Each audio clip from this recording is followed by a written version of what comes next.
জীবনে কত নামাজ ছেড়ে দিয়েছি, জীবনে কত অপরাধ করেছি। বাবা যদি জানতো কোনোদিন সন্তান বলে পরিচয় দিত না, ঘর থেকে বের করে দিত। মা যদি জানতো বলতো তোর মগার ছেলে আমার দরকার নাই। আল্লাহ প্রত্যেকে নিজের গুনার কথা স্মরণ করে। আল্লাহ স্ত্রী যদি জানতো তাহলে তার পাশে আমাকে শোয়ার অধিকার দিত না, সে আমাকে ছেড়ে চলে যেত। সন্তান যদি জানতো তাহলে কোনোদিন আমাকে বাবা বলে পরিচয় দিত না। আল্লাহ আপনি তো আমার এই সমস্ত অপরাধগুলো গোপন রাখছেন গো আল্লাহ। আল্লাহ আপনার যেই গুণের কারণে আপনি অপরাধগুলো গোপন রেখেছেন, আল্লাহ দয়া করে এই গোপনে আমার এই জীবনের সমস্ত গুনাহগুলো মাফ করে দেন। আল্লাহ বলেন সারা বছর কত গুনাহ করছো। ইন্নাল্লাহা লা ইয়াত্তালিউ ফি লাইলাতিন নিসফি মিন শাবান। নবীজি বলেন শাবানের মধ্য রজনীতে আল্লাহ তাআলা আত্মপ্রকাশ করেন। ফায়াগফিরু লিজামিই খালকি। আজকে যে চাইবে আল্লাহর কাছে ক্ষমা নিতে, আল্লাহ তাআলা তাকেই ক্ষমা করে দিবেন। আমরা আল্লাহ পাকের পেয়ারা বান্দা, মুমিন বান্দা। আর যদি এখনো মনে করেন যে না আমাদের তওবা করার সময় হয় নাই, তাহলে আপনার জন্য একটা হাদিস শুনেন। বুখারী শরীফের 6308 নাম্বার বর্ণনা। দুইটা হাদিস বর্ণনা করেছেন হযরত আব্দুল্লাহ ইবনে মাসউদ রাদিয়াল্লাহু আনহু। একটা হাদিস নিজের পক্ষ থেকে আর একটা হাদিস নবীজির পক্ষ থেকে। নিজের পক্ষ থেকে যেটা আব্দুল্লাহ ইবনে মাসউদ রাদিয়াল্লাহু আনহু বলেন, ইন্নাল মুমিনা ইয়ারা যুনুবাহু কান্নাহু কাঈদুন তাহতা জাবালিন। যারা আল্লাহর মুমিন বান্দা তাদের আলামত হলো তারা যখন গুনাহ করে, গুনাহ করার পর তারা মনে করে তাদের মাথার উপরে একটা পাহাড় ঝুলন্ত অবস্থায় আছে। আসমান যেরকম আমাদের মাথায় ঝুলন্ত আছে না, সূর্য আমাদের মাথার উপরে ঝুলন্ত আছে না, চন্দ্র আমাদের মাথার উপরে ঝুলন্ত, এমন কত গ্রহ উপগ্রহ আমাদের মাথার উপরে ঝুলন্ত। যারা মুমিন তারা গুনাহ করার পর তারা মনে করে ওই আকাশের চাঁদের মতো, আকাশের মতো, আকাশের সূর্যের মতো এত বিশাল বড় পাহাড়ের মতো কিছু একটা আমার মাথায় ঝুলতেছে। কখন জানি যে কোনো সময় এটা আমার উপরে পতিত হবে। আর যদি এত বড় একটা জিনিস যদি কারো মাথার উপরে পড়ে, বলেন তার কোনো অবস্থা থাকবে? তো যারা মুমিন তারা কি করবে? সামান্য গুনাহ করলে এটাকে অনেক বিরাট মনে করবে। আর যারা এত 1 বছর টানা গুনাহ করছেন এখনো মনে হয় না যে না আমার তওবা করার সময় হয়েছে, এটা যাদের মনে হয় না তাদের জন্য বলে যারা পাপিষ্ঠ, যারা পাপাচার, যারা পাপাচারকারী, এরা গুনাহকে মনে করে মাছির মতো। কিসের মতো? জোরে বলেন না, কিসের মতো?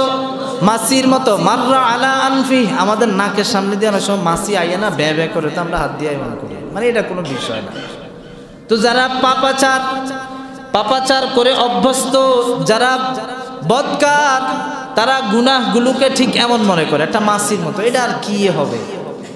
কিন্তু নবীজি বলেন না না, এই গুনাহকে এভাবে রেখে দিলে হবে না।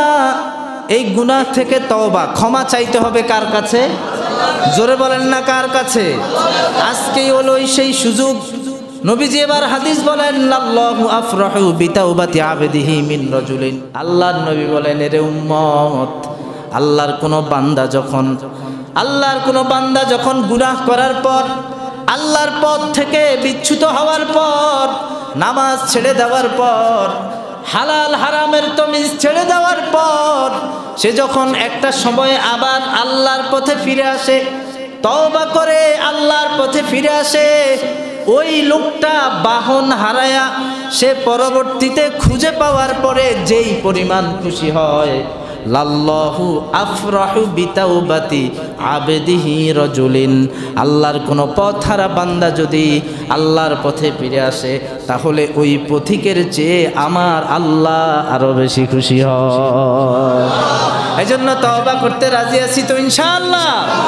বলেন আল্লাহ আর গুনাহ করব না। নিয়ত করেন ইনশাআল্লাহ, আল্লাহ আর গুনাহ করব না, আল্লাহ ইচ্ছা করে আর হারাম খাবো না, আল্লাহ ইচ্ছা করে আর সুদের কাছে যাব না, আল্লাহ ইচ্ছা করে আর মিথ্যা বলবো না, আজকের তওবা হলো এটাই, সারাদিন শুধু এটাই বলবেন। আজকের এই রাত হচ্ছে শাবানের মধ্য রজনী। রাসূল করিম সাল্লাল্লাহু আলাইহি ওয়াসাল্লাম সুনানে ইবনে মাজাহ 1390 নম্বর হাদিসের বর্ণনায় বলেন, ইন্নাল্লাহা লা ইয়াত্তালিউ ফি লাইলাতিন নিসফি মিন শাবান ফায়াগফিরু লিজামিই খালকিহি। আপনাদের মনোযোগ আছে তো? আল্লাহর নবী বলেন, ইন্নাল্লাহা লা ইয়াত্তালিউ ফি লাইলাতিন নিসফি মিন শাবান, শাবানের মধ্য রজনীতে আল্লাহ তাআলা আত্মপ্রকাশ করেন। আত্মপ্রকাশ করে ফায়াগফিরু লিজামিই খালকিহি, দুনিয়াতে আল্লাহর যত মাখলুক আছে যারা গুনাহ করতে পারে এমন সমস্ত মাখলুককে আল্লাহ তাআলা মাফ করে দেন। ইল্লা লিমুশরিকিন আও মুশাহিন, তবে দুই শ্রেণীর মানুষকে আল্লাহ মাফ করেন না। কয় শ্রেণীর মানুষ? দুই শ্রেণীর মানুষকে আল্লাহ তাআলা ক্ষমা করেন না। ইল্লা লিমুশরিক, এক নাম্বার হলো যারা আল্লাহর সাথে অংশীদারিত্ব স্থাপন করে, এদেরকে আল্লাহ মাফ করে না। আও মুশাহিন, আরেক শ্রেণীর মানুষ হলো যারা হিংসুক, আরেকজনের ভালো দেখতে পারে না। আছে নাই? আমাদের দেশে আসেনি? আরেকজনের ভালো দেখলে মনে হয় যেন একেবারে বাজারের সবচেয়ে দামি মচ্ছগুড়িটা ওনার গায়ে লাগায় দিচ্ছে, এমন জ্বলা আরম্ভ হয়ে যায়। কথা বলেন ঠিক কিনা? নবীজি বলেন আল্লাহ তাআলা এই রাতে এই দুই শ্রেণীর মানুষকে ক্ষমা করবে না। একদল হলো যারা আল্লাহর সঙ্গে শিরক করে, আরেক দল হলো যারা অন্যের ভালো দেখতে পারে না, দেখলে নিজে জ্বলে যায়। এখন ক্ষমা কখন আসবে? যখন মানুষ গুনাহ করে। গুনাহ তো আমরাই করি, কি বলেন? গুনাহ কি জিনিস আগে তো এটা জানতে হবে। আমরা গ্রামের মানুষ, সরল সোজা মানুষ, সরল বাংলায় গুনাহের সংজ্ঞা সবাই মুখস্থ করব যে যেই কাজ করলে আল্লাহ এবং তার রসুল অসন্তুষ্ট হন, যে কাজ করলে আল্লাহ তাআলা এবং তার রসুল সাল্লাল্লাহু আলাইহি ওয়াসাল্লাম কি হন? অসন্তুষ্ট হন। এমন কাজ করাই কি? বলেন, এমন কাজ করাই কি? গুনাহ। আর কোন মানুষ যদি গুনাহ করে, গুনাহ করার পর কি হয়? আমি খুতবায় যে অংশ পাঠ করেছি, মুসনাদে আহমদের 22,075 নম্বর হাদিসের বর্ণনা। আল্লাহর নবী সাহাবী হযরত মুআজ ইবনে জাবাল রাদিয়াল্লাহু আনহু বলেন, আমার প্রিয় হাবিব, আমার প্রিয় বন্ধু আমাকে 10টা উপদেশ দিয়েছেন। কয়টা? আওসানি রাসূলুল্লাহ সাল্লাল্লাহু আলাইহি ওয়াসাল্লাম বিআশরি কালিমাত। হযরত মুআজ বলেন আল্লাহর নবী আমাকে 10টা উপদেশ দিয়েছেন। এক নাম্বার, লা তুশরিক বিল্লাহি শাইআ। হে মুআজ, কখনো আল্লাহর সঙ্গে কাউকে শরীক করবা না। ওয়া ইন কুতিলতা ওয়া হুররিকতা, এই শরীক করানোর জন্য যদি তোমাকে হত্যা করা হয়, যদি তোমাকে আগুনেও জ্বালিয়ে দেওয়া হয়, তারপরেও তুমি আল্লাহর সঙ্গে কাউকে শরীক করবা না। অর্থাৎ যদি তোমাকে বলা হয় যদি আল্লাহর সঙ্গে অন্য কাউকে শরীক না করো, তাহলে তোমাকে এই মুহূর্তে শুলিতে চড়ানো হবে। শুলিতে চড়িয়ে তোমাকে প্রকাশ্যে ফাঁসি দেওয়া হবে। নবীজি বলেন, হে মুআজ, এই মুহূর্তেও তুমি আল্লাহর সঙ্গে এমন গাদ্দারি করিও না, কারণ শিরক এটা এমন মারাত্মক গুনাহ, দুনিয়ার সব গুনাহ আমার আল্লাহ ক্ষমা করে দিবে, শিরকের গুনাহ কখনো ক্ষমা করবে না। ওয়া ইন কুতিলতা আও হুররিকতা, অথবা যদি বলা হয় যে তুমি যদি আল্লাহর সঙ্গে শিরক না করো তাহলে তোমাকে আগুনে জ্বালিয়ে দেওয়া হবে। আপনারা হযরত খাব্বাবের ঘটনা জানেন, হযরত খুবাইবের ঘটনা জানেন। বাদশা বলছে যদি মুহাম্মদের ধর্ম ত্যাগ না করো, আমাদের মূর্তিগুলোকে যদি আল্লাহ না মানো, তাহলে এই যে উত্তপ্ত তেল গরম করা হয়েছে, আর সাহাবীকে বলছে যদি মুহাম্মদের দ্বীন না ছাড়ো, এই উত্তপ্ত তেলের মধ্যে তোমাকে নিক্ষেপ করা হবে। আল্লাহর নবীর সাহাবী ঈমান দীপ্ত তেজস্বী ঈমান নিয়ে জবাব দেয়, এরে গাদ্দার, আমার নবী বলে গেছে যদি এই উত্তপ্ত তেলের মধ্যেও যদি নিক্ষেপ হওয়া লাগে, প্রয়োজনে এরকম একটা না 100টা জীবন দিব, তারপরেও কখনো আমার আল্লাহর বিরুদ্ধে আমি যাব না। এজন্য 1 নাম্বার গুনাহ নবীজি বলছেন, মুআজ কখনো এই গুনাহ করবা না। লা তুশরিক বিল্লাহি শাইআ, আল্লাহর সঙ্গে শিরক করবা না। কেননা আল্লাহর সঙ্গে শিরক করা এটা হলো আল্লাহর উপরে জুলুম করার শামিল। সূরাতুল লুকমানের 13 নম্বর আয়াত। সূরাতুল লুকমান, কে ছিলেন এই লুকমান? হযরত লুকমান হাকিম, তিনি কোনো নবী ছিলেন না, তিনি কোনো পয়গম্বর ছিলেন না, আমাদের মতো একজন সাধারণ মানুষ ছিলেন। তার ছেলেকে তিনি ডেকে বলেন, ইয়া বুনাইয়া লা তুশরিক বিল্লাহ, হে প্রিয় বৎস, কখনো আল্লাহর সঙ্গে শিরক করিও না। তার এই উপদেশগুলো আমার আল্লাহর এত পছন্দ হয়েছে, তার নামে আল্লাহ তাআলা পবিত্র কোরআনে একটা সূরা অবতীর্ণ করে দিয়েছেন। হযরত লোকমান হাকিম কেমন ছিলেন চিন্তা করেন। আল্লাহ তাআলা কোয়ালিটি চায় না, কোয়ান্টিটি চায়। কার জুব্বা কত বড়, কে দেখতে কত সুন্দর, কারে হাজী সাহেবের মতো দেখা যায়, এগুলো আল্লাহ দেখে না। পৃথিবীর মধ্যে 2 জন মানুষ যারা দেখতে একেবারে কুৎসিত ছিল, কিন্তু তাদের মর্যাদা আল্লাহর কাছে অনেক উপরে। একজন ছিলেন হযরত বেলাল হাবশী রাদিয়াল্লাহু আনহু। শরীরের কোনো ঢক নাই, চেহারা কোনো ঢক নাই, নিচের ঠোঁট এমন মোটা, আপনারা ইউথিওপিয়ান করে দেখছেন না, আফ্রিকান মানুষ যারা দেখছেন নিচের ঠোঁট এমন মোটা ঝুলে থাকে। আর একজন মানুষ হলেন হযরত লোকমান হাকিম, তিনিও দেখতে একেবারেই ভালো ছিল না, হযরত বেলাল হাবশীর চেয়েও আরো কালো ছিলেন। হযরত বেলাল হাবশীর থেকেও ঠোঁটটা আরো মোটা ছিল, এটা এভাবে ঝুলে থাকতো। কিন্তু নবীজি যখন মেরাজে গেছে, ও সেখানে গিয়া জান্নাতে হযরত বেলালের হাঁটার শব্দ শুনে চিৎকার করে বলেন আল্লাহু আকবার। যেই মানুষের কোনো ঢক নাই, কোনো সুরত নাই, তার পদচারণা জান্নাতে। হযরত লোকমান হাকিম দেখতে কোনো ঢক নাই, কোনো সৌন্দর্য নাই, কিন্তু তার নামে একটা সূরা আল্লাহ কোরআনে অবতীর্ণ করেছেন।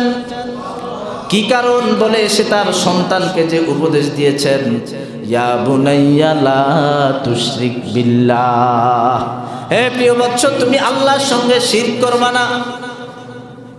ইন্না শিরকা লা যুলমুন আযীম, কেন শিরক হলো এটা মহা জুলুম, আল্লাহর উপরে এটা জুলুম করার শামিল।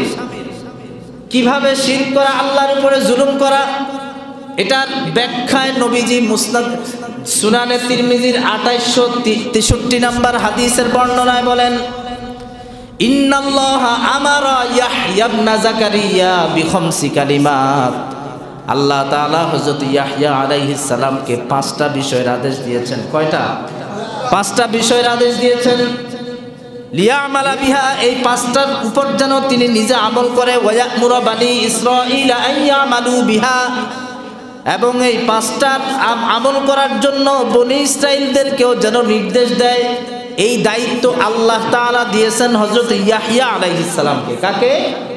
ইয়াহইয়া আলাইহিস সালামকে। ইয়াহইয়া ইবনে জাকারিয়া আলাইহিস সালামের ছেলে ইয়াহইয়া আলাইহিস সালামকে। ওয়া ইন্নাহু কাদা আন ইউবতিয়া বিহা, আল্লাহর এই হুকুমটা তিনি কোনো কারণে ভুলে গেছেন, এখনো নিজেও আমল শুরু করে নাই, আবার বনি ইসরাঈলদের মাঝেও ঘোষণা দেয় নাই। ইতিমধ্যে হযরত ঈসা আলাইহিস সালামের আগমন ঘটল দুনিয়াতে। হযরত ঈসা আলাইহিস সালামের আগমনের পর হযরত ঈসা আলাইহিস সালাম বললেন, ইন্নাল্লাহা আমারাকা বিখামসি কালিমাত, আল্লাহ তাআলা না আপনাকে 5টি বিষয়ের আদেশ দিয়েছেন। ইম্মা আন তা'মুরহুম ওয়া ইম্মা আনা আমুরুহুম, আপনি তো এখনো নিজেও শুরু করেন নাই, বনি ইসরাঈলকেও এখনো হুকুম দেন নাই। এখন হয়তো আমি হুকুম দেই, না হয় আপনি এই ঘোষণা মানুষকে শোনায়া দেন। কোন ঘোষণা? ওই 5টা আমলের কথা। তখন হযরত ইয়াহইয়া আলাইহিস সালাম বলেন, ঈসা, আমার ভয় হয়, ইন্নী আখশা আন ইয়াখসাফা বি আও উআযাবা, আমার ভয় হয় আল্লাহ যেহেতু এই দায়িত্ব আমাকে দিয়েছেন, এই দায়িত্বটা আমি পালন না করে যদি তুমি পালন করো তাহলে আল্লাহ আমার উপরে ভূমিধসের আযাব দিবে অথবা আসমান থেকে অন্য কোনো আযাব দিবে। সুতরাং ঘোষণাটা আমি দিব, তুমি মানুষকে একত্রিত করো। হযরত ঈসা আলাইহিস সালাম ঘোষণা দিলেন, তোমরা সবাই মসজিদে আকসায় আসো। ফাজামাআন নাসা ফি বাইতুল মাকদিস। হযরত ঈসা আলাইহিস সালামের ঘোষণা শুনে সবাই মসজিদে আকসায় একত্রিত হলো। আল্লাহু আকবার পড়েন। এজন্য মসজিদে আকসার সঙ্গে আমাদের সম্পর্ক আজকের সম্পর্ক না, কথা বলেন। মসজিদে আকসায় নির্যাতন হলে আমরা কেন চিল্লাই? কারণ মসজিদে আকসার সাথে আমাদের হৃদয়ের সম্পর্ক, ঠিক কিনা বলেন? মসজিদে আকসার সাথে আমাদের রক্তের সম্পর্ক, মসজিদে আকসার সাথে আমাদের ঈমানের সম্পর্ক, মসজিদে আকসার সঙ্গে লক্ষ লক্ষ নবীদের ঘাম ঝরা মেহনতের সম্পর্ক। এজন্য মসজিদে আকসায় যখনই নির্যাতন হয় আমরা প্রতিবাদ করি। হযরত ইয়াহইয়া আলাইহিস সালাম যখন হযরত ঈসা আলাইহিস সালাম যখন ঘোষণা দিলেন, সমস্ত মানুষগুলো ফাজামাআন নাসা ফি বাইতুল মাকদিস, সমস্ত মানুষগুলো মসজিদে আকসায় প্রবেশ করলো, একত্রিত হলো। ফামতালা আল মসজিদ, পুরা মসজিদ মানুষে লোকে লোকারণ্য হয়ে গেল। ওয়াকাদু আলা শুরাফ, এই পরিমাণ মানুষ সেদিন এসেছিল মসজিদের ভিতরে জায়গা হয় না। ওয়াকাদু আলা শুরাফি, পরবর্তীতে কেউ কেউ মসজিদের বারান্দা এবং বেলকনিতেও বসেছে। এবার হযরত ইয়াহইয়া আলাইহিস সালাম ঘোষণা দিচ্ছেন, ইন্নাল্লাহ আমারনি বিখামসি কালিমাত। হে বনি ইসরাইলের লোকেরা শুনে নাও, আল্লাহ তাআলা আমাকে 5টি কাজের আদেশ দিয়েছেন এবং আমাকে এটাও বলেছেন আমি যেন তোমাদেরকে এই 5 কাজের আদেশ দেই। আউয়ালুহুন্না, 5টার 1 নাম্বার আউয়ালুহুন্না, আল্লাহ আমাকে হুকুম করেছেন, তোমাদেরকেও হুকুম করেছেন, লা তুশরিক বিল্লাহি শাইআ, আল্লাহর সঙ্গে কাউকে শরীক করিও না। হযরত ইয়াহইয়া আলাইহিস সালাম এবার ব্যাখ্যা করে বলছেন, ফা ইন্নাহু মান আশরাকা বিল্লাহ, যে ব্যক্তি আল্লাহর সঙ্গে অন্য কাউকে শরীক করে, কা রাজুলিন, সে হলো ওই ব্যক্তির মতো, ইশতারা আবদান, যে ব্যক্তি একটি গোলাম ক্রয় করলো, গোলাম ক্রয় করার পরে গোলামকে বলল, হাদিহি দারি ওয়া হাদা আমালি, এই গোলাম এই হলো আমার ঘর আর এই হলো আমার কাজ, তুমি এই ঘরে থাকবা আর আমার এই কাজগুলো করবা। আমরা কর্মচারী রাখি না? কর্মচারী থাকার জন্য মেসের ব্যবস্থা আছে না? আবার ওর কাজগুলিও আমরা বুঝাই দেই, তুমি সকাল 8টায় দোকান খুলবা রাত 10টা পর্যন্ত, মাঝখানে খানা আর গোসলের বিরতি 1 ঘন্টা, 1টা থেকে 2টা, নামাজ পড়বা, খানা খাইবা, আবার দোকান খুলবা। তো হযরত ইয়াহইয়া আলাইহিস সালাম বলেন, এক ব্যক্তি এরকম একটা গোলাম কিনে আনলো, আনার পর তাকে বলছে ইশতারা আবদা, তাকে বলল হাদিহি দারি ওয়া হাদা আমালি, এই গোলাম এই হলো তোমার থাকার ঘর আর এই হলো তোমার কাজ, তুমি কাজ করবা। ওয়া আদ্দি ইলাইয়া, সারাদিন কাজ করবা, কাজ করার পর আমার প্রাপ্য যেটা সেটা আমাকে দিয়ে দিবা। আপনারা যারা সিএনজি কিনে ভাড়া দেন, ড্রাইভারে সারাদিন গাড়ি চালায়া দিন শেষে 700 টাকা জমা দিতে হয় মালিককে, কি বলেন? যদি না দেয় মালিক কি দিব? গাড়ি দিবে আর ওকে? এটা নিয়ম আছে না, জমা দিতে হয় না? তো এই মালিকও বলছে তুমি সারাদিন কাজ করবা, দিনের শেষে আমার জমাটা আমাকে দিয়ে দিবা। এবার হযরত ইয়াহইয়া আলাইহিস সালাম বলেন, ফাকানা ইয়ামালু, এই কথা বলার পরে ওই কর্মচারী কাজ করা আরম্ভ করেছে, কিন্তু ওয়ায়ুআদ্দি ইলা গায়রি সাইয়্যিদিহি, দিনের শেষ বেলায় মালিকের পাওনাটা সে মালিককে না দিয়া অন্য আরেকজনকে দিয়ে দেয়। অর্থাৎ সিএনজি আপনার 700 টাকা পাবেন আপনি দিন শেষে জমা, এখন এই আপনার এই লোকটা সারাদিন গাড়ি চালায় এই 700 টাকা আপনার কাছে জমা না দিয়ে সে আরেকজনকে দিয়ে দেয়। এমন বেয়াদব ড্রাইভারের কাছে কি আপনি গাড়ি দিবেন? বলেন না দিবেন? হযরত ইয়াহইয়া আলাইহিস সালাম বলেন, ওই গোলাম ওই কর্মচারী যেমন সারাদিন কাজ করে মালিককে তার হক না দিয়ে অন্যকে দিয়ে দেয়, এই বনি ইসরাইল তোমরা একটু বলো, ফাআইয়ুকুম আরদা আন তাকুনা আবদুহু, এমন গোলামের উপরে তোমরা কেউ খুশি থাকবানি? এমন গোলাম কেউ তোমরা কাজে নিবানি? আপনারা নিবেননি কাজে? যে দিন শেষে আপনাকে জামা দেয় না, দিয়ে দেয় আরেকজনকে, আপনার পাওনাটা আরেকজনকে দিয়ে দেয়। এটাই হলো জুলুম। এটা কি বলেন? এটাই কি? যার হক তাকে না দিয়ে অন্য কাউকে দিয়ে দেওয়া, এটার নাম কি? হযরত লোকমান হাকিম বলেন, وَإِذْ قَالَ لُقْمَانُ لِابْنِهِ وَهُوَ يَعِظُهُ يَا بُنَيَّ لَا تُشْرِكْ بِاللَّهِ, হে প্রিয় বৎস, আল্লাহর সঙ্গে কাউকে শরীক করিও না, ইন্নাশ শিরকা লাযুলমুন আযীম, কেননা শিরক এটা হলো মহাজুলুম। কিভাবে জুলুম হলো? আমাদেরকে বানিয়েছেন কে? আমাদেরকে রিজিক দেয় কে? আমাদেরকে হায়াত দিয়েছেন কে? আমাদেরকে আবার মৃত্যু দিবেন কে? আমাদেরকে ছেলে সন্তান দেয় কে? আমাদের কর্ম ব্যবস্থাপনা করে দেয় কে? এই এত কিছু করলেন আল্লাহ, দিনের শেষ বেলায় পাওনাটা কে পাবে? আল্লাহ নাকি খাজা বাবা? জোরে বলেন না কেন? খাজা বাবা পাবে? কোনো পিসাব পাবে? কোনো ভণ্ড পাবে? তাহলে কিছুদিন আগে যে আমরা দেখলাম জাহাঙ্গীর হুজুর নামে এক লোক মাজারের সামনে গিয়া বলে, বাবা এরা পরীক্ষা দিবে, আপনি একটু করে পরীক্ষায় কামিয়াব করে দেন। বাবার কি ক্ষমতা আছে পরীক্ষায় কামিয়াব করে দেওয়া? এটা হলো জুলুম। কার উপরে জুলুম? আল্লাহর উপরে জুলুম। এজন্য আল্লাহ বলেন, আমি সব গুনাহ ক্ষমা করব, কিন্তু এই শিরকের গুনাহ ক্ষমা করব না, কারণ তুমি আমার পাওনা আমাকে দাও নাই। অন্য সবগুলো আমি ক্ষমা করব, কিন্তু আমার সাথেও তুমি চিটারি করছো, তোমার কোনো ক্ষমা হয় না। আল্লাহ রাব্বুল আলামিন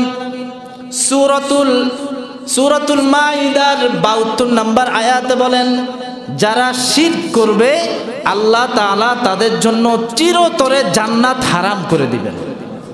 নাউজুবিল্লাহ বলবেন না? যারা শিরকের গুনাহ করবে আল্লাহ তাআলা চিরতরে তাদের জন্য কি হারাম করে দিবেন? জান্নাত। ইন্নাহু মান ইউশরিক বিল্লাহ,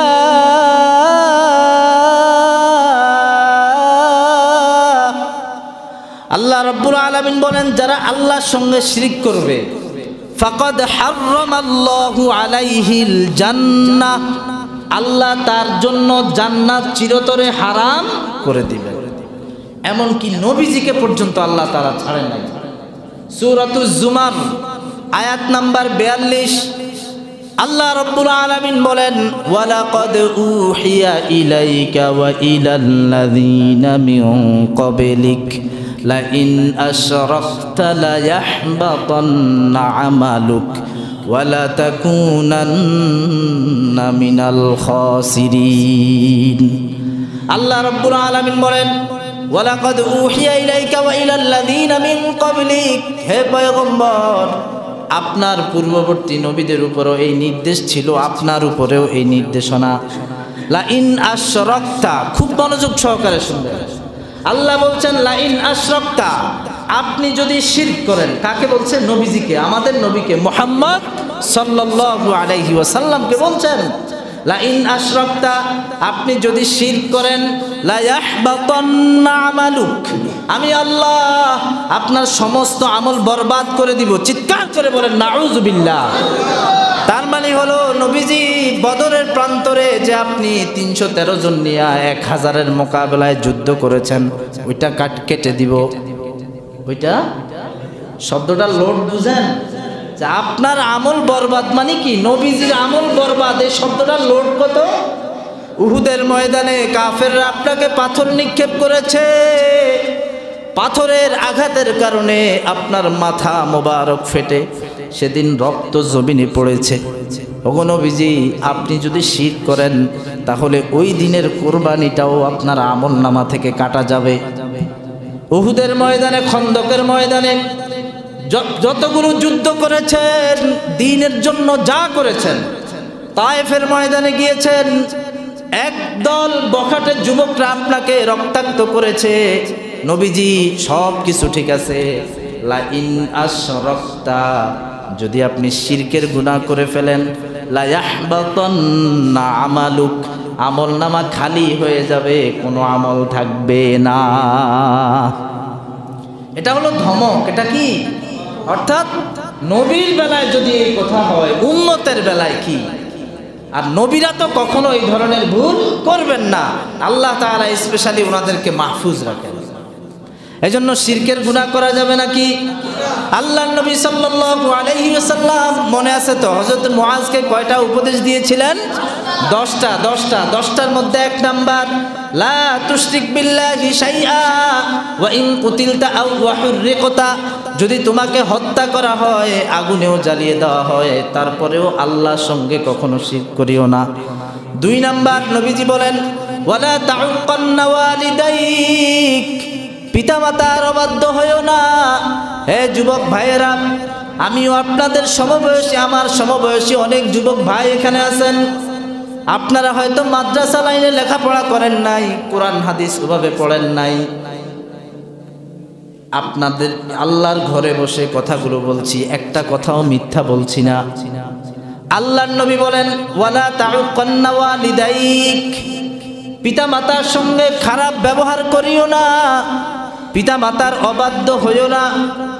ওয়া ইন আমারাকা আন তাখরুজা মিন আহলিকা ওয়া মালিক, বাবা মা যদি কোনো কারণে আমাদের উপরে অসন্তুষ্ট হয়ে, তোমার উপরে অসন্তুষ্ট হয়ে যদি বাবা মা ঘর থেকে বের করে দেয়, এমনকি যদি এই কথাও বলে যে তুই আমার থেকে আর কোনো সম্পত্তি পাবি না, আমি তোকে সম্পত্তি থেকেও বঞ্চিত করলাম। কোনো বাবা যদি ছেলের উপর রাগান্বিত হয়ে বলে আমার ঘর থেকে বেরিয়ে যা, আমার সম্পত্তির কোনো ভাগ তোর জন্য নাই, আল্লাহর নবী বলেন ওই অবস্থাতেও বাবা মার সঙ্গে খারাপ ব্যবহার করবা না। আল্লাহু আকবার বলেন। ইসলাম কত সুন্দর, ইসলাম কত সুন্দর। আপনারা এখন বলতে পারেন যুবক ভাইয়েরা, হুজুর বাবা মারে তো তাহলে একটা আকাশে উড়াইয়া দিচ্ছেন। না, আকাশে আমি উঠাই নাই বাবা মারে। বাবা মা যদি সন্তানের উপরে জুলুম করে, হিসাব দিতে হবে কার কাছে? জোরে বলেন, কার কাছে? আল্লাহর কাছে হিসাব দিতে হবে কিনা। সেদিন কোনো বাবার পরিচয় চলবে না। সূরাতু আবাসা 34 নাম্বার আয়াত, আল্লাহ বলেন ইয়াউমা ইয়াফিরুল মারউ মিন আখিহি, সেদিন এক ভাই আরেক ভাই থেকে পলায়ন করবে। এক ভাই বলবে, কিরে ভাই, আমি তো তোর রক্তের আপন ভাই, আমি আজকে বিপদে পড়েছি, তোকে তো আমি কত লক্ষ লক্ষ টাকা খরচ করে রায়পুর বাজারে ব্যবসা ধরিয়ে দিয়েছিলাম, তোকে বিদেশে পাঠিয়েছি, তোদের জন্য কামাই করতে গিয়ে আমি হারাম খেয়ে আজকে ধরা খায়া গেছি। রে ভাই, একটু নেক দে, আমার একটু উপকার কর। আল্লাহ বলেন ইয়াউমা ইয়াফিরুল মারউ মিন আখিহি, সেদিন ওই আপন ভাই বলবে, না না, দুনিয়াতে আমার ভাই ছিল না। ওয়া উম্মিহি ওয়া আবিহি, মা বাবার কাছে যাবে, গিয়া বলবে, ও মা, মাঘ মাসে শীতের দিনে আপনার পর্যাপ্ত পরিমাণ কাপড় ছিল না, আপনি খালি গায়ে থেকেছেন, আর আমাকে একটু দেওয়ার জন্য আপনি আমাকে বস্ত্রাবৃত করে রেখেছিলেন। মা, ওই দিনের বিপদ তো কোনো বিপদ না, আসল বিপদ তো হলো আজকে। মা একটু সাহায্য করেন, সহযোগিতা করেন। মা বলবে, না না, আমার তো দুনিয়াতে কোনো বিবাহ শাদী হয় নাই, যদি তুই আমার সন্তানে হইতি তাহলে আজকে তুই আমার জান্নাতে নিতি। ওই দিন আমার কোনো বিবাহ শাদী হয় নাই। তো এই মা বাবা সেদিন কি দিবে না? পরিচয় দিবে না, ভাই পরিচয় দিবে না।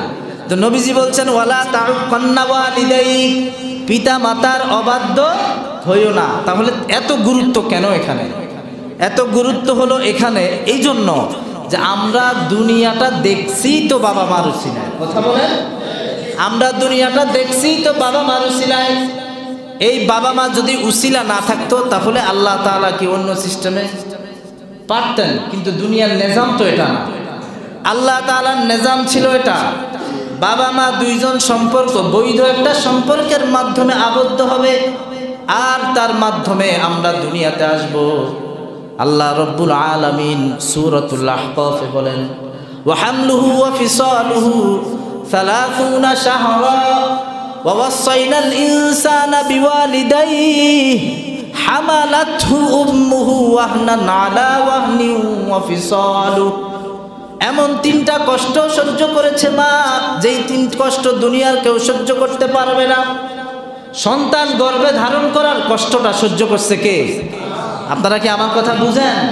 একটু জোরে বলেন, সন্তানটা গর্ভে ধারণ করার কষ্টটা সহ্য করেছেন কে? আমি আর আপনি যখন মায়ের গর্ভে আসলাম, বাবা তো রাতের বেলা ঠিকই ঘুমায়া গেছে, কিন্তু আমাকে আপনাকে আল্লাহ যে নুতফা দিয়ে বানিয়েছেন, ওই নুতফাটা মায়ের রেহেমের মধ্যে যাওয়ার পর থেকে ঘরের সবাই গরুর গোশত দিয়ে ভাত খাইছে, একজন পেট ভরে ভাত খেতে পারে নাই। তিনি কে? তিনি খেতে পারে না, খাবার থেকে গন্ধ, খাবার মুখে দিলেই বমি আসে, খাইতেই পারে না। কি অপরাধ ছিল? এটা কি অপরাধ করেছে আপনাকে পেটে নিয়ে? আল্লাহ রাব্বুল আলামিন বলেন, এই কষ্ট দুনিয়ার আর কেউ এই কষ্টের ভাগ নিতে পারবে না। বাবা রাতের বেলা মাঝে মাঝে ঘুম থেকে উঠে দেখে মা সাইডের দেয়ালের সাথে এভাবে হেলান দিয়ে বসে আছে। বাবা বলছে, ঘটনা কি, তুমি ঘুমাও না কেন? মা বলছে, না না কিছু না, আপনি ঘুমান। আমি আপনি পেটে মায়ের গর্ভে প্রচন্ড দিয়ে মা অনেক জোরে ঘুম থেকে লাফ দিয়ে উঠে বসে গেছে, চিৎকার দেয় নাই, কারণ চিৎকার দিলে আশেপাশে যারা আছে তাদের ঘুমে ডিস্টার্ব হবে। এজন্য মা দাঁত কামড় দিয়ে, ঠোঁট কামড় দিয়ে রাখছে, চিৎকার দেয় নাই। এই ব্যথা কাউকে বুঝতে দেয় নাই। এই নীরবে এত কষ্ট সহ্য করেছেন কে? জোরে বলেন না কে? ওই মাকে কি কষ্ট দেওয়া যাবে? ওই মাকে কষ্ট দেওয়া যাবে না। আল্লাহর নবী বলেন, ওয়ালা তাউকান্না ওয়ালিদাইক, বাবা মার কোনো সিদ্ধান্ত যদি মেনে নিতে কষ্ট হয় তাহলে মনে করবেন এই কথা, হায় রে সবাই ঘুমাইছে, আমার মা তো কতদিন আমার জন্য ঘুমাতে পারে নাই। তারপরে মায়ের পেট থেকে দুনিয়াতে আসার সময়, গর্ভপাতের সময় যে কষ্ট, এই কষ্টটাও সহ্য করেছেন কে? এটার এই কষ্টের ভাগও কোনো বাবা নিতে পারে নাই। তারপর আমি আর আপনি কোনো খাবার নিজে নিজে খাবার আগ পর্যন্ত 2 বছর 2.5 বছর 2 বছর আমাদেরকে বুকের দুধ পান করিয়েছেন কে? কোনো সময় নাই, সময় নাই। মা খেতে বসছে, এমন সময় আমরা কান্না করে উঠছি। সবাই বলছে তোর ছেলে কাঁদে। মা খাবারের একেবারে প্রাথমিক অবস্থায়, কেউ কেউ বলছে খাবারটা শেষ করে যা, কিন্তু মায়ের মন মানে না। মা বলে, না না, আমার সন্তান কাঁদে, আমি খাবো না, আগে আমার সন্তানের মুখে খানা দিব, তারপর আমি আমার মুখে খানা দিব। আমার সন্তান মুখে খাবার নেওয়ার পর আমি খাবার নেব। আমার এই নিষ্পাপ সন্তান যদি কষ্ট পায়, এই কষ্ট আমি সহ্য করতে পারবো না। এই খাবারের শুরু অবস্থা থেকে মা উঠে গেছে, উঠে গিয়ে আমাকে আপনাকে দুধ পান করাইছে। পরক্ষণে খাবার খেতে আসছে, দেখে খাবারের মধ্যে পানি মিশে গেছে, পানি ছেড়ে দিয়েছে। ভাতের আর তরকারির কোনো স্বাদ নাই। ওই বেলা মার খাবারে খেতে পারে নাই। এজন্য রব্বুল আলামিন বলেন, মা বাবাকে কখনো কষ্ট দিও না। সূরাত বানী ইসরাঈল আল্লাহ তাআলা বলেন, وَقَضَى رَبُّكَ أَلَّا تَعْبُدُوا إِلَّا إِيَّاهُ وَبِالْوَالِدَيْنِ إِحْسَانًا। আপনাদের কষ্ট হচ্ছে? আলোচনা শুনবেন? চলবে? নারায়ে তাকবীর। এত আস্তে আওয়াজ দিলে হবে? নারায়ে তাকবীর। মাশাআল্লাহ। নবীজি বলছেন 2 নাম্বার ওসিয়ত, ওয়ালা তাউকান্না ওয়ালিদাইক ওয়া ইন আমারাকা আন তাখরুজা মিন আহলিকা ওয়া মালিক। বাবা মা যদি ঘর থেকে ঘাট ধাক্কা দিয়ে বের করে দেয়, আপনি মনে করবেন যে এটা আপনার উপরে ইহসান করছে। আপনি যখন কিছুই বুঝতেন না, তখন বাবা মা সব কিছু আপনার জন্য বিসর্জন দিছে। এখন আপনাকে এমন সময় বের করছে যখন আপনি কোনটা সাদা কোনটা কালো সব বুঝেন, কোনটা আগুন কোনটা পানি সব বুঝেন। এখন আর আপনি পানিতে ডুবে মরবেন না, ঠিক কিনা বলেন? আপনার হয়তো কোনো আচরণে মা কষ্ট পেয়েছে, বাবা কষ্ট পেয়েছে, এজন্য নবীজি বলছেন বাবা মার মনে কষ্ট দিও না। 3 নাম্বার, হযরত মুআজ রাদিয়াল্লাহু আনহুকে নবীজি 3 নাম্বার উপদেশ দিচ্ছেন, হে মুআজ, ওয়ালা তাতরুকান্না সালাতাম মাকতুবাতাম মুতাআম্মিদা। কখনো ইচ্ছা করে ফরজ নামাজ ছেড়ে দিও না। 3 নাম্বার উপদেশ, কখনো ইচ্ছা করে ফরজ নামাজ ছেড়ে দিও না। আমরা এই যে এখানে যারা আছি, আমাদের মধ্যে আমরা অনেকে আছি হেলায় খেলায় ইচ্ছা করে অনেক সময় ফরজ নামাজ ছেড়ে দেই। আল্লাহর নবী হযরত মুআজকে বলছেন, ফরজ নামাজ ইচ্ছা করে ছেড়ে দিও না। ফাইন্নাহু মান তারাকা সালাতাম মাকতুবাতাম মুতাআম্মিদা, কেননা যে ব্যক্তি ইচ্ছা করে ফরজ নামাজ ছেড়ে দেয়, ফাকাদ বারিআত মিনহু জিম্মাতুল্লাহ, তার উপর থেকে আল্লাহর জিম্মাদারি উঠে যায়। তার উপর থেকে কার জিম্মাদারি উঠে যায়? আল্লাহর জিম্মাদারি উঠে যায়। আর ওই অবস্থায় যদি মরণ হয়, 100%-এর মধ্যে 95% সম্ভাবনা বেঈমান হয়ে মৃত্যুর। নাউযুবিল্লাহ। কারণ আল্লাহর রহমতের সামিয়ানা তখন আপনার মাথার উপরে নাই। 4 নাম্বার, নবীজি বলছেন, হে মুআজ, ওয়ালা তাশরাবান্না খামরা, কখনো নেশাজাত দ্রব্য সেবন করবা না, মদ পান করবা না। এখন তো মদ পান করা এটা তেমন মানে আহামরি কোনো বিষয় না, এটা একটা স্বাভাবিক বিষয়। কথা বলেন ঠিক কি না? যে প্রত্যেকটা এলাকায় 2-4-10 জন মদখোর আছে, গাঞ্জুট্টি আছে, আছে না? এই মদ খাওয়া এটা কার কাজ? সূরাতুল আরাফ আয়াত নম্বর 90 আল্লাহ রাব্বুল আলামিন বলেন, ইয়া আইয়ুহাল্লাযীনা আমানু ইন্নামাল খামরু ওয়াল মাইসিরু ওয়াল আনসাবু ওয়াল আজলামু রিজসুম মিন আমালিশ শাইতান। ইয়া আইয়ুহাল্লাযীনা আমানু, হে ঈমানদারগণ, ইন্নামাল খামরু, মদ, ওয়ালা তাশরাবান্না খামরা, নবীজি ওখানে বলছে তোমরা মদ পান করবা না, খমর শব্দ। এই আয়াতে আল্লাহ বলছেন ইন্নামাল খামরু ওয়াল মাইসিরু, মদ এবং জুয়া, ওয়াল আনসাব, এবং ভাগ্য নির্ধারণকারী লটারি, আর কি লটারি, ওয়াল আজলাম, যেগুলোর পূজা করা, ওয়াল আনসাব হলো যে সমস্ত বস্তুর পূজা করা হয়, আর ওয়াল আজলাম হলো লটারি। এই কাজগুলো হলো রিজসুম মিন আমালিশ শাইতান, এগুলো হলো সব শয়তানের কাজ। বলেন কার কাজ? এগুলো কার কাজ? তাহলে মদ পান করা এটা কার কাজ? এবার যদি আপনাদের এই বাসাবাড়ি এলাকার বড় হাজী সাহেবের ছেলে যদি মদ খায়, সেটা হালাল? সেটা হালাল অবশ্যই। কি বলেন? বড় কাজী সাহেব 5 ওয়াক্ত নামাজি, কিন্তু ওনার ছেলে মেয়েরা প্রকাশ্যে মদ খায়, গাঁজা খায়, এটা হালাল না? কেননা হারাম করেছেন কে? কিন্তু বাংলাদেশে কিছুদিন আগে রাষ্ট্রীয়ভাবে একটা আইন পাশ করতে চাইছিল, যে এলাকায় 10-15-20 জন মদখোর আছে, ওই এলাকায় যদি কেউ মদের দোকান নেওয়ার জন্য লাইসেন্স চায়, তাহলে ওই লাইসেন্স দিয়ে বৈধতা দিবে সরকার। নাউযুবিল্লাহ বলেন।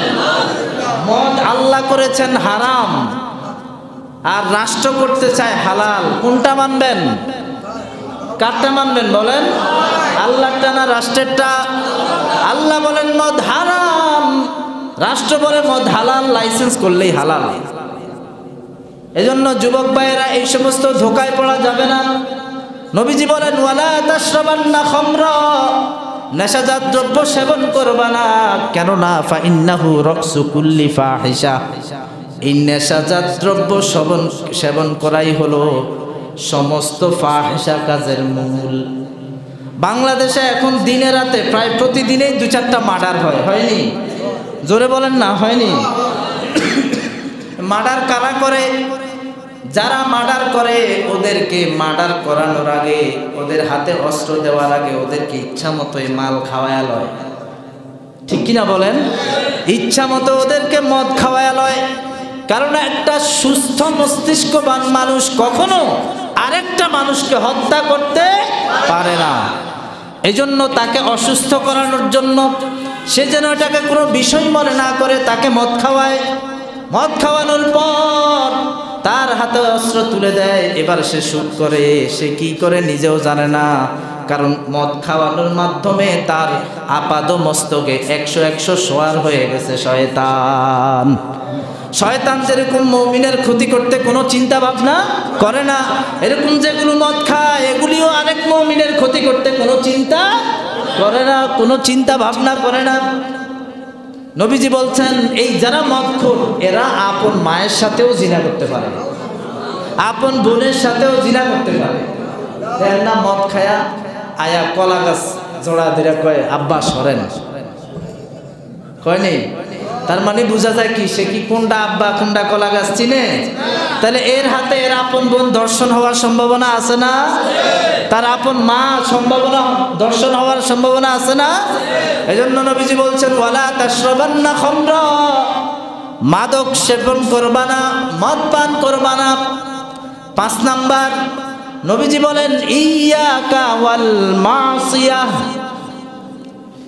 গুনাহ থেকে দূরে থাকবা। এই হলো আমাদের আলোচনার আজকে মূল পয়েন্ট। আমি যেটা বলতে চাইছিলাম আজকে তো ক্ষমার রাত্রি, তো এই হাদিসে নবীজি বলছেন ওয়া ইয়াকা ওয়াল মাসিয়াহ, গুনাহ থেকে দূরে থাকবা। কেননা যদি গুনাহ থেকে দূরে না থাকো ফা ইন্না হাল্লা সাখাতুল্লাহ, গুনাহ থেকে যদি কেউ দূরে না থাকে, কেউ যদি কখনো গুনাহ করে, এই গুনাহ করার সঙ্গে সঙ্গে তার উপর আল্লাহর আযাব বৈধ হয়ে যায়। আল্লাহর আযাব বৈধ হয়ে যায়। আপনার হুজুর পড়ে না কেন? তাইলে 2-4টা তো এরকম ঠাডা পড়ে মরলো না কোথাও? হ্যাঁ মরে নাই, এটার কারণ আছে। এটার কারণ কি? নবীজি হাদিসে বলেন, হাদিসে কুদসি আল্লাহ রাব্বুল আলামিন বলেন ইন্না রাহমাতি সাবাকাত গযবি, আমার রহমত সবসময় আমার গজবের আগে আগে চলে। আগে আগে কে চলে? রহমত।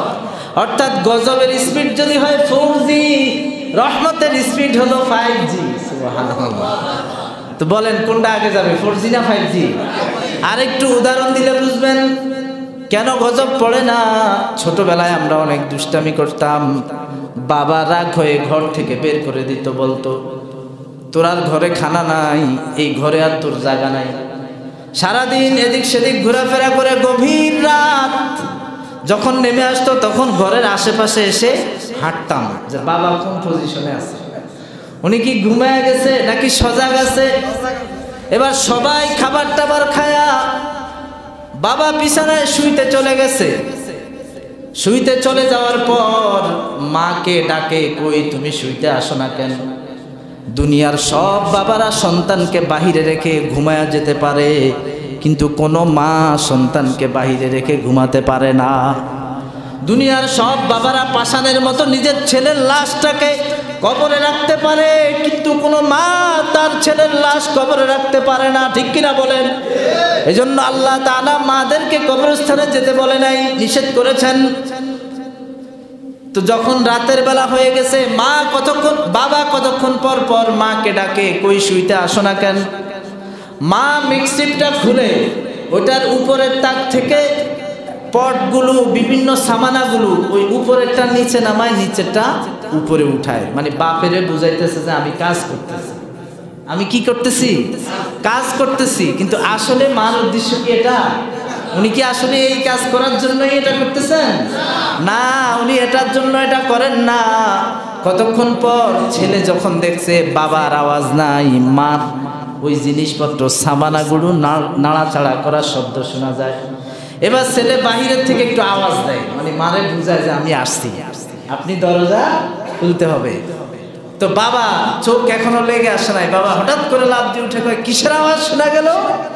মা কয় আরে না, 2-3 দিন আগে ঘরে একটা বিলাই আইছে, খুব ব্যর্থ, এটা এই ইয়ের উপরে তাকের উপরে উঠে একবার পাতিল নিচে ফালায়, আবার পট ফালায় দেয়, কি যে একটা অশান্তি করে।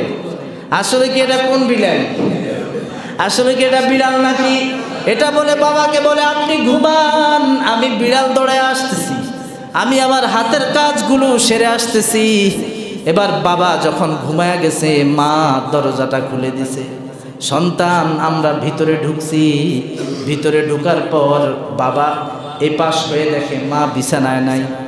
বাবা বিছানা থেকে উঠে আসছে, উঠার পরে এবার একটা সামনাসামনি ধরা, মা ছেলে বাবা তিনজন একসাথে মুখোমুখি। আচ্ছা, এতক্ষণ তো মা অনেক কথা বলে লুকাইছে, এখন কি আর লুকানোর কোনো সুযোগ আছে? এমনি বাবা ঘরের থেকে মোটা একটা লাঠি নিয়ে বলে আজকে একটা বাড়ি দিয়ে ওর মাথা ফাটায় ফেলবে। যখনই বাবা লাঠিটা টোকায় হাতে নেয়, ছেলের মাথায় বাড়ি দিবে, এমন সময় ছাতক পাখির মতো মা দৌড় দিয়ে এসে বলে, বাড়ি যদি দিতে হয় আগে আমার মাথায় দেন, ঠিক কিনা? বাড়ি যদি দিতে হয় আগে আমার মাথায় দেন, তারপরে আমার সন্তানের মাথায় দিয়েন। এটাই হলো রহমত। এটাই কি? এটাই হলো রহমত। এই সন্তানের জন্য এই মা হলো রহমত। বাড়িটা বাবা তো উঠাইছে ঠিকই, কিন্তু বাড়িটা মারার আগে আগে লাঠির নিচে কে চলে আসছে? মা চলে আসছে। এজন্য বাবার বাড়ি দিতে আল্লাহর নবী বলেন, বান্দা এর উম্মত যেই পরিমাণ গুনাহ করো গজব তো তোমাদের উপরে আসবেই, কিন্তু যখনই গজবটা তোমাদের উপরে পড়বে আল্লাহ বলেন, ইন্না রহমাতি সাবাকাত গযবি, আমার রহমত সব সময় আমার রাগের আগে আগে থাকে। এই জন্য তোমাদের উপরে ওই গজব পড়ে না, ওটা আটকে যায় আসমানে। গুনাহ করার পরে যেই গজব ওটা উপরে আটকে যায়, ওটা যখন দেখে বান্দার মাথার উপরে রহমতের সামিয়ানা আছে, সে আর নিচে নামে না। আল্লাহু আকবার বলেন। এই জন্য নবীজি বলছেন, হে মুআজ, ৫ নাম্বার উপদেশ, গুনাহ থেকে বিরত থাকবা, কখনো গুনাহ করবা না। ৬ নাম্বার নবীজি বলেন, ওয়া ইয়াকা ওয়াল ফিরারা মিনাজ জাহফ, যুদ্ধের ময়দান থেকে পলায়ন করবা না। ওয়া ইন হালাকান নাসু জামিআ, যদি সমস্ত মানুষ জিহাদের ময়দানে শহীদ হয়ে যায়, তুমি একা বেঁচে থাকো, তাহলে তুমি ইসলামের পক্ষে, কুরআনের পক্ষে, আল্লাহর জমিনে আল্লাহর দ্বীন বাস্তবায়ন করার জন্য তুমি একাই লড়ে যাবে, ময়দান থেকে পলায়ন করবা না। নবীজি এই আদেশ দিয়েছেন, এই উপদেশ দিলেন হযরত মুআজ রাদিয়াল্লাহু আনহুকে। তারপর নবীজি বলেন, হে মুআজ, ওয়া ইদা আসাবান নাস মাউতুন ওয়া আনতা ফীহিম ফাসবুত, তুমি কোন এলাকায় থাকাকালীন সময়ে যদি সেখানে মহামারী লেগে যায়, করোনা ভাইরাস এসে যায়, আরেকটা কি ওমিক্রন, না ওমিক্রন এসে যায়, করোনা ভাইরাস এসে যায়, তাহলে ওই স্থান থেকে তুমি অন্য জায়গায়, ওই স্থান ত্যাগ করে অন্য জায়গায় যাইও না, বরং যেখানেই ছিলা ফাসবুত সেখানেই তুমি থাকো। তারপর নবীজি ৮ নাম্বার উপদেশ দিচ্ছেন, وأنفق على عيالك من طولك, নিজের পরিবারের উপর তোমার সাধ্য অনুযায়ী খরচ করো।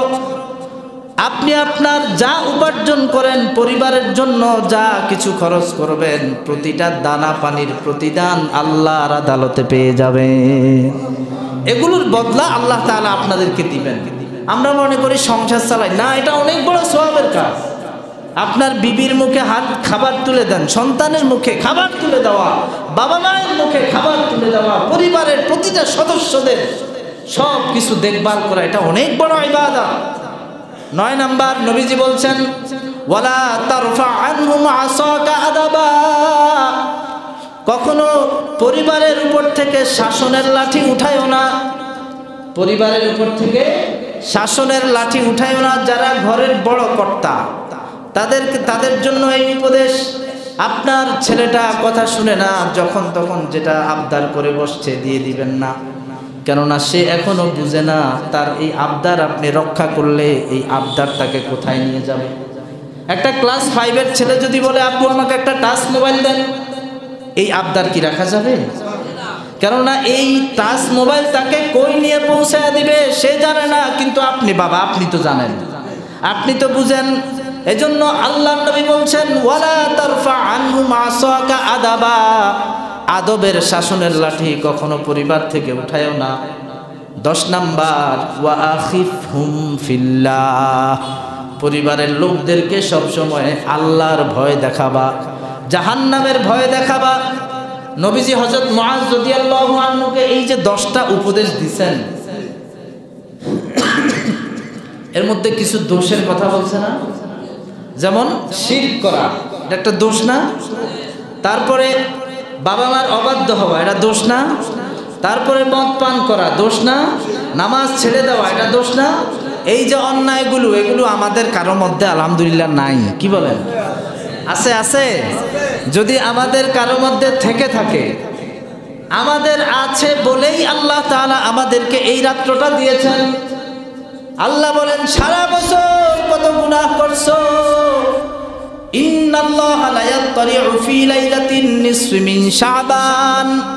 নবীজি বলেন শাবানের মধ্য রজনীতে আল্লাহ তাআলা আত্মপ্রকাশ করেন, ফায়াগফিরু লিজামিই খালকি। আজকে যে চাইবে আল্লাহর কাছে ক্ষমা নিতে, আল্লাহ তাআলা তাকেই ক্ষমা করে দিবেন। আমরা আল্লাহ পাকের পেয়ারা বান্দা, মুমিন বান্দা। আর যদি এখনো মনে করেন যে না আমাদের তওবা করার সময় হয় নাই, তাহলে আপনার জন্য একটা হাদিস শুনেন। বুখারী শরীফের 6308 নাম্বার বর্ণনা। দুইটা হাদিস বর্ণনা করেছেন হযরত আব্দুল্লাহ ইবনে মাসউদ রাদিয়াল্লাহু আনহু। একটা হাদিস নিজের পক্ষ থেকে, আর একটা হাদিস নবীজির পক্ষ থেকে। নিজের পক্ষ থেকে যেটা, আব্দুল্লাহ ইবনে মাসউদ রাদিয়াল্লাহু আনহু বলেন, ইন্নাল মুমিনা ইয়ারা যুনুবাহু কান্নাহু কাঈদুন তাহতা জাবালিন। যারা আল্লাহর মুমিন বান্দা তাদের আলামত হলো তারা যখন গুনাহ করে, গুনাহ করার পর তারা মনে করে তাদের মাথার উপর একটা পাহাড় ঝুলন্ত অবস্থায় আছে। আসমান যেরকম আমাদের মাথায় ঝুলন্ত আছে না, সূর্য আমাদের মাথার উপরে ঝুলন্ত আছে না, চন্দ্র আমাদের মাথার উপরে ঝুলন্ত, এমন কত গ্রহ উপগ্রহ আমাদের মাথার উপরে ঝুলন্ত। যারা মুমিন তারা গুনাহ করার পর তারা মনে করে ওই আকাশের চাঁদের মতো, আকাশের সূর্যের মতো এত বিশাল বড় পাহাড়ের মতো কিছু একটা আমার মাথায় ঝুলতেছে, কখন জানি যে কোনো সময় এটা আমার উপরে পতিত হবে। আর যদি এত বড় একটা জিনিস যদি কারো মাথার উপরে পড়ে, বলেন তার কোনো অবস্থা থাকবে? তো যারা মুমিন তারা কি করবে? সামান্য গুনাহ করলে এটাকে অনেক বিরাট মনে করবে। আর যারা এত 1 বছর টানা গুনাহ করছেন, এখনো মনে হয় না যে না আমার তওবা করার সময় হয়েছে, এটা যাদের মনে হয় না তাদের জন্য বলেন, ওয়া ইন্নাল ফুজুরা ইয়ারা যুনুবাহু কাযুবাবিন মাররা আলা আনফি। বলে যারা পাপিষ্ঠ, যারা পাপাচার, যারা পাপাচারকারী, এরা গুনাহকে মনে করে মাছির মতো। কিসের মতো? জোরে বলেন না, কিসের মতো? মাছির মতো। মাররা আলা আনফি, আমাদের নাকের সামনে দিয়ে অনেক সময় মাছি আইয়ে না ব্যয় ব্যয় করে, তো আমরা হাত দিয়ে মনে করি, মানে এটা কোনো বিষয় না। তো যারা পাপাচার করে অভ্যস্ত, যারা বদকার, তারা গুনাহগুলোকে ঠিক এমন মনে করে একটা মাছির মতো, এটা আর কি হবে। কিন্তু নবীজি বলেন না না, এই গুনাহকে এভাবে রেখে দিলে হবে না, এই গুনাহ থেকে তওবা, ক্ষমা চাইতে হবে কার কাছে? জোরে বলেন না, কার কাছে? আজকেই হলো সেই সুযোগ। নবীজি এবার হাদিস বলেন, আল্লাহু আফরাহু বিতাওবাতি আবদিহি মিন রাজুলিন। এই অংশের তরজমা হাদিসের শেষে বলবো। তারপর বলেন, নাজালা মানজিলাতান, এক ব্যক্তি মরুভূমি দিয়ে ভ্রমণ শুরু করছে। মরুভূমির মধ্যে তো অনেক গাছপালা আছে না, আসেনি? মরুভূমিতে গাছপালা আসেনি, পানির ব্যবস্থা আছে, কোথাও ছায়ার ব্যবস্থা আছে নাকি? একটা লোক মরুভূমির মধ্য দিয়ে রওনা করছে, ভ্রমণ করছে। হঠাৎ এক জায়গায় গিয়ে সে ক্লান্ত হয়ে পড়েছে। ক্লান্ত হওয়ার পর তার ওই বাহনের উপর থেকে সে নিচে নামছে। নিচে নেমে হাত্তা ইয়াদাউ রাসাহ, তার মাথাটা একটু জমিনের সঙ্গে লাগাইছে। আপনারা যারা হাল চাষ করেন, খেতে খামারে কাজ করেন, ক্লান্ত অবস্থায় জমিনের সাথে মাথা লাগাইলে ঘুম আসতে দেরি হয়নি। ওই লোকটাও দীর্ঘ পথ অতিক্রম করে আসছে, অনেক ক্লান্ত, জমিনের সঙ্গে মাথাটা লাগানোর সঙ্গে সঙ্গে তার ঘুম চলে আসছে। ফানামা নাউমাতান, এমন ঘুম আসছে, নরমাল কোনো ঘুম না, অনেক গভীর ঘুম। ফাস্তাই কজা, ঘুম শেষে সে যখন জাগ্রত হয়েছে, জাগ্রত হয়ে দেখে ওয়াকাদ যাহাবাত রাহিলাতুহ, তার বাহনটা, ওই যে সে যে বাহনে করে আসছে ওই বাহনটা তার সাথেই ছিল। ওমাহু রাহিলাতুহ, তার বাহনটা তার সাথেই ছিল। আলাইহা তাআমুহু ওয়া শারাবুহু, ওই বাহনের মধ্যে তার খাবার ছিল এবং তার পানীয়, তার জামা কাপড় যা যা দরকার সব ওই বাহনের মধ্যেই ছিল। কারণ মরুভূমির মধ্যে দোকানপাট নাই, রায়পুর থেকে ফরিদগঞ্জ গিয়া যে সেখানে লাঞ্চ করবে, আবার ডিনার চাঁদপুর লঞ্চ ঘাটে গিয়ে করবে, এরকম তো নাই। তো মনে করেন 2-3 দিনের খাবার সব একসাথে পোটলা বেঁধে ওই কি বলে বাহনের সঙ্গে বেঁধে রাখছে। তো সব কিছু কাছে রেখে আল্লাহর বান্দা ঘুমিয়ে গেছে। এবার ঘুম থেকে উঠে দেখে কে নাই, বাহন নাই, শুধু এখন তো জামা কাপড়ও কিচ্ছু নাই, জামা কাপড় নাই, খাবার নাই, পানি নাই, কিচ্ছু নাই, সব হারায় গেছে। এবার লোকটা একবার ডানে যায়, আবার বামে যায়, সামনে যায়, পেছনে যায়, খুঁজতেছে কই পাবে এই বাহন। কিছুক্ষণ পর চিন্তা হলো ফারজিউ ইলা মাকানি, আমি আমার জায়গা মতো আবার চলে যাই, দেখি এখানে তো খুঁজে আর পেলাম না। তারপর খুঁজতে খুঁজতে নিজের জায়গায় আসছে। হাত্তাস্তাদ্দা আলাইহিল হাররু ওয়াল আতাশু, এই প্রচণ্ড গরমের মধ্যে তার বাহন খুঁজতে খুঁজতে প্রচণ্ড পানির পিপাসা আর গরমে ক্লান্ত হয়ে আবার সে ঘুমিয়ে গেছে। এবার যখন ঘুমিয়ে গেছে, ঘুমানোর পর হাত্তা ইয়ারফা রাসাহু, যখন ঘুম থেকে আবার জাগ্রত হয়েছে, জাগ্রত হয়ে দেখে ওয়া মাআহু রাহিলাতু, সে যেই বাহনটা হারায়া খুঁজতে খুঁজতে ক্লান্ত হয়ে এখানে ঘুমিয়েছে, ওই বাহনটা তার সাথে দাঁড়িয়ে আছে। বলেন এই লোকটা এই মুহূর্তে খুশি না বেজার? কেমন খুশি? সাধারণ খুশি না অনেক খুশি? কেননা মরুভূমির মধ্যে তার হাঁটার কোনো ব্যবস্থা নাই, আর মরুভূমির বালুর কালার আর বিষাক্ত সাপের কালার এক। সাপ বিচ্ছু মরুভূমিতে এগুলোর কালার আর বালির কালার কি এক। খালি পায়ে যে হাঁটবেন, পাওটা কি সাপের গায়ে গিয়ে পড়ে নাকি বালিতে পড়ে, ওইটা ফাড়া দেওয়ানোর পরে টের পাইবেন যখন সাপে কামড় দেয় নাকি। তো এই লোকটা এমন পেরেশানির মধ্যে ছিল, হায় হায় কি এমন বিপদ। এখন যখন বাহন পেয়ে গেছে, খুশির কোনো সীমা নাই। আল্লাহর নবী বলেন, এরে উম্মত, আল্লাহর কোনো বান্দা যখন গুনাহ করার পর, আল্লাহর পথ থেকে বিচ্যুত হওয়ার পর, নামাজ ছেড়ে দেওয়ার পর, হালাল হারামের তমিজ ছেড়ে দেওয়ার পর, সে যখন একটা সময় আবার আল্লাহর পথে ফিরে আসে, তওবা করে আল্লাহর পথে ফিরে আসে, ওই লোকটা বাহন হারায়া সে পরবর্তীতে খুঁজে পাওয়ার পরে যেই পরিমাণ খুশি হয়, লাল্লাহু আফরাহু বিতাওবাতি আবদিহি রাজুলিন, আল্লাহর কোনো পথহারা বান্দা যদি আল্লাহর পথে ফিরে আসে, তাহলে ওই পথিকের চেয়ে আমার আল্লাহ আরো বেশি খুশি হয়। এই জন্য তওবা করতে রাজি আছি তো ইনশাআল্লাহ? বলেন আল্লাহ আর গুনাহ করব না। নিয়ত করেন ইনশাআল্লাহ, আল্লাহ আর গুনাহ করব না, আল্লাহ ইচ্ছা করে আর হারাম খাবো না, আল্লাহ ইচ্ছা করে আর সুদের কাছে যাব না, আল্লাহ ইচ্ছা করে আর মিথ্যা বলবো না। আজকের তওবা হলো এটাই। সারাদিন শুধু এটাই বলবেন। রাতের বেলা নামাজ পড়বেন, আল্লাহর কাছে হাত উঠায়া বলবেন, আল্লাহ জীবনে কত নামাজ ছেড়ে দিয়েছি, জীবনে কত অপরাধ করেছি। বাবা যদি জানতো কোনোদিন সন্তান বলে পরিচয় দিত না, ঘর থেকে বের করে দিত। মা যদি জানতো বলতো তোর মতো কুলাঙ্গার ছেলে আমার দরকার নাই। আল্লাহ প্রত্যেকে নিজের গুনার কথা স্মরণ করে। আল্লাহ স্ত্রী যদি জানতো তাহলে তার পাশে আমাকে শোয়ার অধিকার দিত না, সে আমাকে ছেড়ে চলে যেত। সন্তান যদি জানতো তাহলে কোনোদিন আমাকে বাবা বলে পরিচয় দিত না। আল্লাহ আপনি তো আমার এই সমস্ত অপরাধগুলো গোপন রাখছেন গো আল্লাহ। আল্লাহ আপনার যেই গুণের কারণে আপনি অপরাধগুলো গোপন রেখেছেন, আল্লাহ দয়া করে এই গোপনে আমার এই জীবনের সমস্ত গুনাহগুলো মাফ করে দেন। এভাবে কার কাছে দোয়া করবেন? জোরে বলেন না, কার কাছে? আল্লাহর কাছে দোয়া করবেন। তো আজকে আসলে মূলত আলোচনার বিষয় না।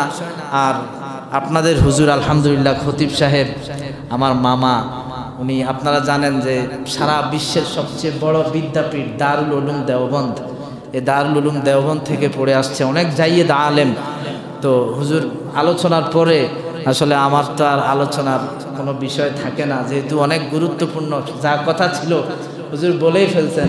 তারপরেও যেহেতু আমাকে বলা হয়েছে, তো হুকুম পালন করার জন্য দু চারটি কথা বললাম। আল্লাহ তাআলা আমাদেরকে আমল করার তৌফিক দান করুক, সকলে পড়ি আমিন। আলোচনা আরেকটা অংশ যে আল্লাহ এই রাতে দুই শ্রেণীর মানুষকে ক্ষমা করে না, এক হলো মুশরিক, আরেকটা হলো মুশাহিন, হিংসুক। হিংসুক কি? হিংসুক।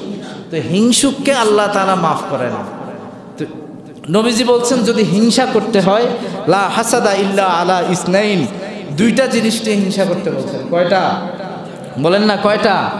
দুইটা। এক, আতাহুল্লাহুল কুরআন ফাহুয়া ইয়াকুমু বিহি আনা আল-লাইলি ওয়া আনা আন-নাহার, যাকে আল্লাহ তাআলা কোরআনের ইলম দিয়েছেন, যে কয়টা সূরা মুখস্থ পারে সে ওই কয়টা সূরা দিয়ে শুধু দিনে এবং রাতে আল্লাহ তাআলার সামনে দাঁড়ায়া যায়, নফল নামাজ পড়ে।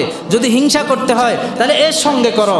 এ যদি রাতের বেলা 2 রাকাত তাহাজ্জুদ পড়ে তো তুমি 4 রাকাত পড়ো। এ যদি 4 রাকাত পড়ে তুমি 6 রাকাত পড়ো। সে যদি 6 রাকাত পড়ে, তুমি হিংসা করে তুমি তো বেশি চাও, তো আরো 2 রাকাত পড়ো। হিংসার অর্থ এটা না যে আপনার যা আছে মানে আমি চাই যে আমার আরো বেশি হোক, এটাই তো হিংসার অর্থ। তার মানে আপনার এক ভাই যদি 1 পৃষ্ঠা কোরআন তেলাওয়াত করে, তো আল্লাহর নবী বলেন যে এটা নিয়ে ঈর্ষা করো, তুমি নিয়ত করো যে না আমি 2 পৃষ্ঠা করব কোরআন তেলাওয়াত। আরেকটা হলো মান আতাহুল্লাহু মালান, যাকে আল্লাহ তাআলা সম্পদ দিয়েছে। কি দিয়েছে? সম্পদ দিয়েছে। সম্পদ দেওয়ার পর ফাহুয়া ইউনফিকু বিহি আনা আল-লাইলি ওয়া আনা আন-নাহার, সে কি করে? দিনে এবং রাতে খরচ করে। এমন ভাবে জানে না, এত নীরবে খরচ করে।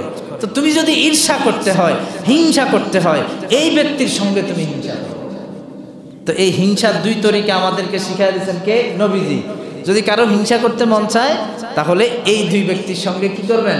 হিংসা করবেন। আজ যদি যে না ওই যেটা শরীয়তের নিষেধ ওইটাই আমি করব, তাহলে কিন্তু মহা বিপদে পড়বেন। ছোট্ট একটা ঘটনা শুনে শেষ করে দেই।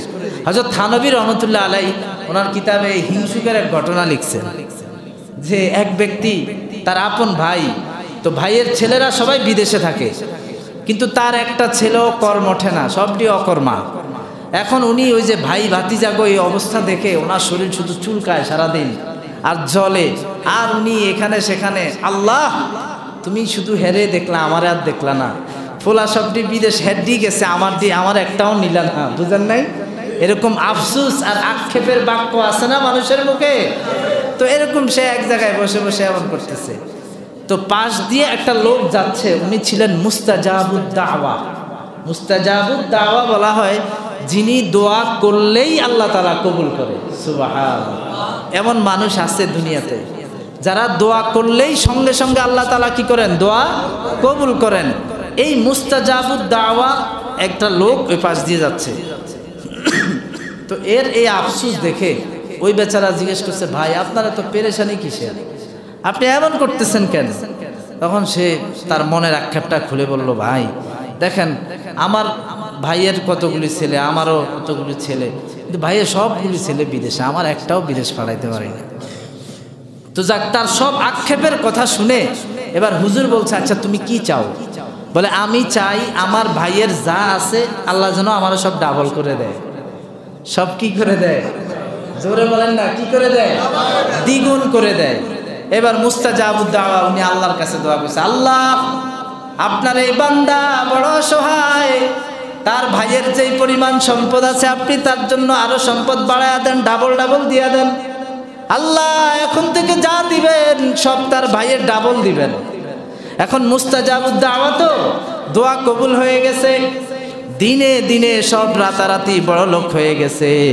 এই লোকটা বড় লোক হয়ে যখন 100 তলা টুইন টাওয়ারে এখন ঘুমায়, এমত অবস্থায় তার ওই আগের ভাই, যে ভাইয়ের দেখে হিংসা করছে, ওই ভাই গোসল করতে নামছে ঘাটলা দিয়ে নামার সময় পিছল খেয়ে ঠাস করে পড়ে একটা পা ভেঙে গেছে, পড়ে একটা পা। এখন দোয়ার মধ্যে কি ছিল? আল্লাহ ওই ভাইকে যা দিবেন এই ভাইয়ের ডাবল দিবেন। বুঝেন নাই কথা আপনারা? ওই ভাইকে যা দিবেন এই ভাইকে তার ডাবল দিবেন। এবার ওই ভাইয়ের যখন 1 পাও ভাঙছে, তো এর কয় পাও ভাঙবে? জোরে বলেন না, কয় পা? কিছুদিন যাওয়ার পর এবার ওই ভাই, সে তো হালাল ভাবে বড়লোক হয়েছে, সে এখন আল্লাহর কাছে যাওয়ার চিন্তায় কাঁদে। কাঁদতে কাঁদতে একটা চোখ অন্ধ হয়ে গেছে। এখন মুস্তাজাবুদ দাওয়া দোয়া করছে, আল্লাহ ওই ভাইয়ের যা হয় এর জন্য ডাবল হয়। তাহলে ওনার এক চোখ নষ্ট হইলে এই ভাইয়ের কয় চোখ নষ্ট হইল? এইভাবে যাইতে যাইতে সব হারায়া এখন ওই হিংসুক বলতেছে, আল্লাহ বুঝছি তো বুঝছি, সব হারায়া বুঝছি, এর আগে বুঝি নাই আল্লাহ, আগেই তো ভালো ছিলাম।